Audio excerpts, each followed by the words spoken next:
네, 할렐루야. 우리 오늘도 구암 수협의 자리에 오신 여러분 주님의 이름으로 환영하고 축복합니다. 여러분, 내적 갈등이라는 말이 있습니다. 이 내적 갈등은 쉽게 말해 이 내 마음 속에서 서로 다른 두 마음이 그리고 감정이 충돌하는 것을 말합니다. 예를 들어 아침에 침대에서 일어나야 하는 것을 알면서도 조금만 더 잘까 하는 마음이 들고, 오늘부터는 꼭 다이어트를 시작해야지 하면서도 그래도 내일부터 시작해도 되지 않을까라는 마음이 떠오르고, 또 누군가가 다퉜을 때 그래도 내가 먼저 사과해야 되지 않을까 하면서도 자꾸만 자존심을 부리게 되는 이 상황을 우리는 내적 갈등에 빠졌다고 합니다. 이처럼 이 서로 다른 마음이 동시에 생겨나는 이 마음으로 인해 우리는 갈등할 때가 있곤 합니다. 그런데 우리 그리스도인들이라면 겪는, 그리스도인들만이 겪을 수 있는 내적 갈등이 있는데, 바로 죄로 인한 내적 갈등입니다. 우리는 죄를 지으면 안 된다는 것을 알면서도, 하나님 말씀대로 살아가야 한다는 것을 알면서도 하나님 말씀대로 살지 못하고 자꾸만 죄를 짓는 그 우리들의 모습을 마주할 때 우리는 나 자신에게 실망하고 자책하곤 합니다. 이웃을 사랑해야 하는 걸 알고 있지만 자꾸만 내 마음속으로는 이웃을 미워하고 비난하게 되고, 그리고 겸손하고 절제해야 하는 것을 알지만 자꾸만 사람들에게 하나님이 아닌 나를 드러내고 싶고, 말씀대로 살아가야 하는 것을 알지만 자꾸만 내 기분, 내 감정대로 살아가게 되고, 자꾸만 우리 마음속에 일어나는 이 죄의 유혹으로 인해 우리는 마음속으로 갈등하곤 합니다. 그런데 오늘 이 말씀에서도 바울도 자신은 선을 행하길 원하지만 자신의 마음과는 다르게 자꾸만 악을 행하게 되는 그 자신의 그 나약함으로 인해 바울 그조차도 갈등하였습니다. 우리는 예수 그리스도의 보혈의 피로 우리의 영혼은 죄로부터 구원받았습니다. 하지만 우리에게는 이 죄된 본성, 옛 습관이 남아 있습니다. 그래서 바울은 이 17절 말씀에서 죄를 짓는 것은 자신이 아닌 이 자신 안에 있는 죄라고, 죄된 본성이라고 고백하였습니다. 즉, 이 구원받은 우리의 영적 신분은 바뀌었지만 우리 안에는 아직 죄의 잔재가 남아 있습니다. 그렇게 우리는 아직도 이 죄의 잔재로 인해, 죄된 본성으로 인해 죄의 유혹과 싸울 수밖에 없다는 것입니다. 어떻게 보면 암울한 현실일 수 있지만, 그럼에도 우리가 기억해야 할 것은 나 자신이 죄인임을 아는 사람만이 하나님 앞에 회개할 수 있다는 것입니다. 이 죄에서 벗어날 수 없는 자신의 연약함을 아는 사람만이 하나님을 찾고 의지할 수 있다는 것입니다. 그래서 우리가 이 거룩한 삶을 살아가기 위해서는 먼저 나의 죄를 항상 깨닫고 끊임없이 회개해야 합니다. 이 성장기 아이들이 성장통을 겪으면서 서서히 그 키가 자라나듯이 우리도 죄의 유혹으로 인해 갈등하고 넘어져도 끊임없이 회개하고 끊임없이 하나님의 도우심을 구하는 그 성화의 과정을 통해 우리의 믿음이 점점 자라나고 하나님을 점점 닮아가는 거룩한 그 삶으로 우리는 나아갈 수 있다는 것입니다. 그렇기 때문에 첫 번째로 우리가 거룩한 삶을 살아가기 위해서는 우리의 죄된 본성을 우리는 항상 기억해야 합니다. 과거 이스라엘 백성들도 보면 하나님께서는 그들에게 하나님의 선하심과 그 뜻을 알 수 있는 율법을 주었습니다. 그래서 그들은 그 율법을 통해 하나님의 뜻이 무엇인지 분별할 수 있었고, 또 무엇이 죄고 무엇이 하나님 말씀에 어긋날 일인지 그들은 알 수 있었습니다. 하지만 그럼에도 불구하고 그들은 이 율법을 통해 무엇이 죄인지를 알았음에도 그들 마음 가운데 있는 이 죄의 문제는 전혀 해결되지 않았습니다. 오히려 그들은 율법만을 잘 지키는 사람만이 의로운 사람이라 생각하여 율법의 행위만을 중요시하는 형식적인 신앙관을 가지게 되었습니다. 그래서 그들은 기도는 했지만 사람에게 보이기 위해 했고, 구제는 했지만 사람들에게 자랑하기 위해서 하였고, 금식은 했지만 자신의 그 경건한 모습을 가시하기 위해 하였습니다. 또 율법을 통해 타인의 죄, 다른 이들의 죄는 너무나도 잘 찾아냈지만 정작 자기 자신들의 죄는 발견하지 못하고 자신의 죄는 모르쇠 하는 모습을 보여주곤 하였습니다. 그런데 이 이스라엘 백성들의 모습처럼 오늘도 우리들도 이들과 같이 이 영적으로 둔감해져 나의 죄에 무뎌질 때가 있곤 합니다. 우리는 그저 교회에 잘 나오고 예배에 잘 나오면 나는 그리스도인답게 잘 살고 있어 라고 착각할 때가 있습니다. 또 우리는 내 속은 전혀 깨끗하지 않은데 남들에게는 경건한 척 나의 모습을 포장할 때가 있곤 합니다. 하지만 우리가 진정으로 그리스도인다운 삶을, 그리고 거룩한 삶을 살아가기 위해서는 먼저 나 자신이 어떤 사람인지 바로 알아야 합니다. 우리가 잘 알듯 바울은 예수님을 만나기 전 그리스도인들을 잡으러 다니고 박해하던 사람이었습니다. 그는 율법에 대해 그 누구보다도 더 잘 알고 그 누구보다도 철저히 따르던 바리새인이었고, 그래서 자신이 율법의 의로는 흠없는 자라고 생각하던 사람이었습니다. 그렇기에 바울은 자신이 의인 중에 의인이라고 확신하였을 것입니다. 또 자신이 죄인이라고는 단 한 번도 생각하지 않았을 것입니다. 하지만 그런 그가 다메섹 도상에서 예수님을 만난 후 그는 변화되었습니다. 예수님을 만난 후 자신이 죄인 중에 죄인임을 그는 그제서야 깨달아 알았던 것입니다. 우리들도 돌이켜보면 예수님을 만나기 전 우리가 죄인임을 알지 못하였습니다. 우리는 예수님을 만남으로 하나님 앞에서 우리의 참된 모습을 깨달아 알게 되었습니다. 우리가 주님을 만난 후 우리 자신이 죄인인 동시에 하나님의 자녀임을, 그리고 하나님의 자녀로 부름받은 존재임을 우리는 그때 그제서야 알게 되었습니다.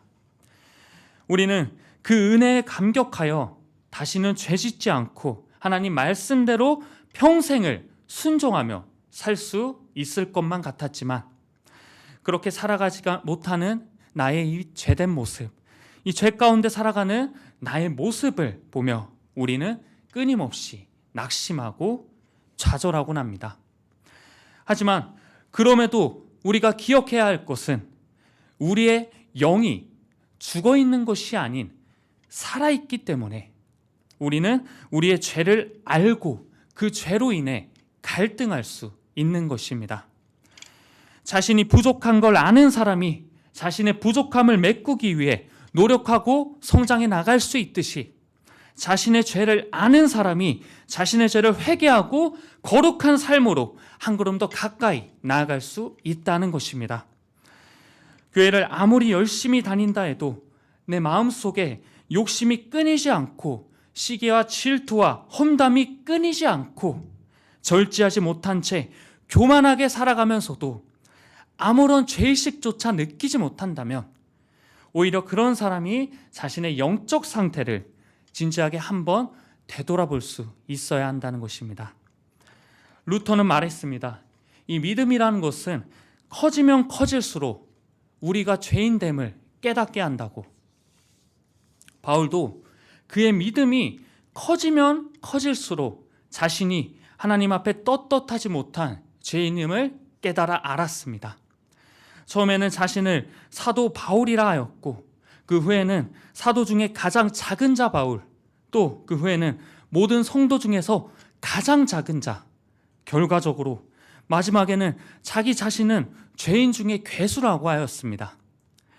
이 바울은 자신의 죄와 인간의 힘으로는 죄에서 벗어날 수 없는 것을, 인간의 그 연약함을 알았기에 오직 주님만을 바라볼 수 있었습니다. 자신의 죄된 본성을 알았기에 이 사망의 몸에서 자신을 건져내신 예수 그리스도로 인해 하나님께 감사할 수 있었습니다. 우리는 우리의 힘으로는 이 죄에서 벗어날 수 없습니다. 그렇기 때문에 우리는 오직 주님 안에서, 주님으로부터 이 죄에서 우리는 벗어날 수 있는 것입니다. 이는 그리스도 예수 안에 있는 생명의 성령의 법이 죄와 사망의 법에서 우리를 해방시켰기 때문입니다. 그렇기에 우리는 우리의 힘과 노력으로 이 죄에서 벗어나는 것이 아닌 예수 그리스도 안에서 성령의 인도하심을 통해 우리는 새 생명을 얻고 과거의 그 죄와 사망에서 벗어나 우리는 참된 자유를 누릴 수 있는 것입니다. 그렇기 때문에 우리는 둘째로 우리가 거룩한 삶을 살아가기 위해서는 우리는 성령님의 인도하심대로 살아가야 합니다. 우리 함께 로마서 8장 5절 말씀 읽겠습니다. 우리 함께 읽겠습니다. 육신을 따르는 자는 육신의 일을, 영을 따르는 자는 영의 일을 생각하나니. 아멘. 우리들은 보통 그 사람의 말이나 행동을 보면 그 사람이 어떤 생각을 가지고 어디에 마음을 두고 사는 사람인지 알 수 있습니다. 우리의 관심사가 세상의 것들에 맞춰져 있고 우리의 그 육신의 쾌락과 본능대로 살아간다면 당연히 우리의 생각과 이 말 속에는 육신의 것들이 가득 차 있을 수밖에 없고 하나님의 뜻보다는 내 기분, 내 이익, 내 욕심이 우선이 되어 결과적으로는 우리는 죄에 이끌릴 수밖에 없습니다. 그렇게 우리가 이 죄에 이끌리지 않고 거룩한 삶을 살아가는 방법은 오직 성령님을 따르는 삶, 그거 하나뿐입니다. 그런데 우리가 육신의 본능에 이끌려서 살아가는가, 아니면 성령님의 인도하심에 이끌려 살아가는가는 우리가 둘 중 어디에 우리의 마음을 두고 우리의 마음을 어디에 두고 관심을 가지느냐에 따라 달라집니다. 인간은 예로부터 이 인간의 마음과 내면에는 많은 그 죄와 그리고 선한 감정들이 부딪히고 있다고 생각하였습니다. 그중 아메리카 체로키족이라는 원주민 부족이 있는데 이들은 인간의 마음속에는 하얀 늑대와 검은 늑대가 산다고 생각하였습니다.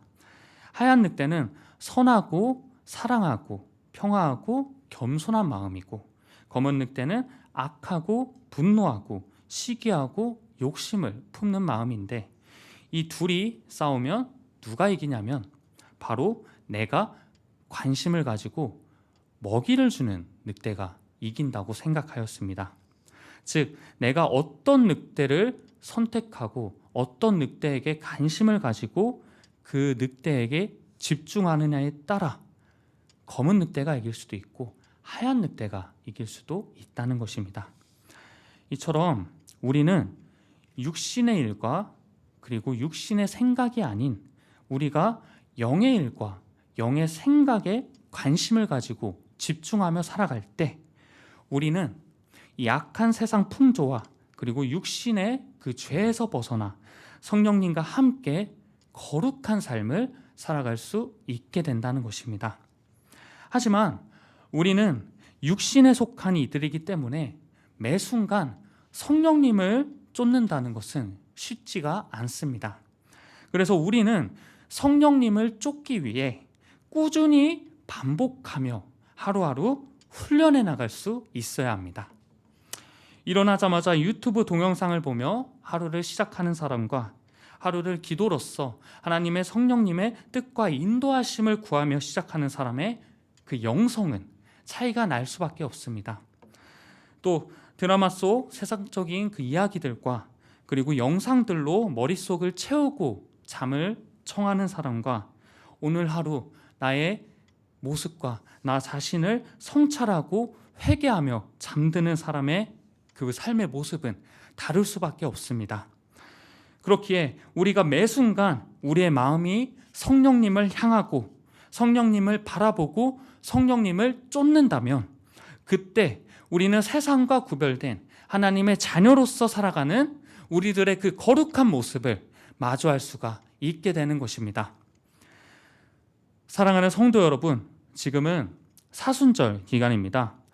이 사순절 기간 동안 내 삶을 한번 되돌아보고 나의 신앙을 되돌아보시길 바랍니다. 주님이 공생애를 시작하기 전 광야에서 유혹을 이겨내시며 40일간 영적 준비를 하셨던 것처럼 세상의 것들의 유혹에서 벗어나 말씀의 자리, 기도의 자리로 나와오시길 바랍니다. 절제하고 회개하며 하나님과의 관계를 더욱 깊이 하시길 바랍니다. 그 가정 가운데 성령님을 구하고 성령님을 의지하시길 바랍니다. 세상과 구별된 거룩한 삶으로 나아가시길 바랍니다. 그리하여 육신의 생각은 사망이요 영의 생각은 생명과 평안이라는 그 로마서 말씀처럼 이 기간 영적 훈련을 통해 더욱더 영의 생각을 가지고 성령님의 인도하심을 따르며 생명과 평안의 삶으로 나아가는 여러분 되시길 주님의 이름으로 기원하겠습니다.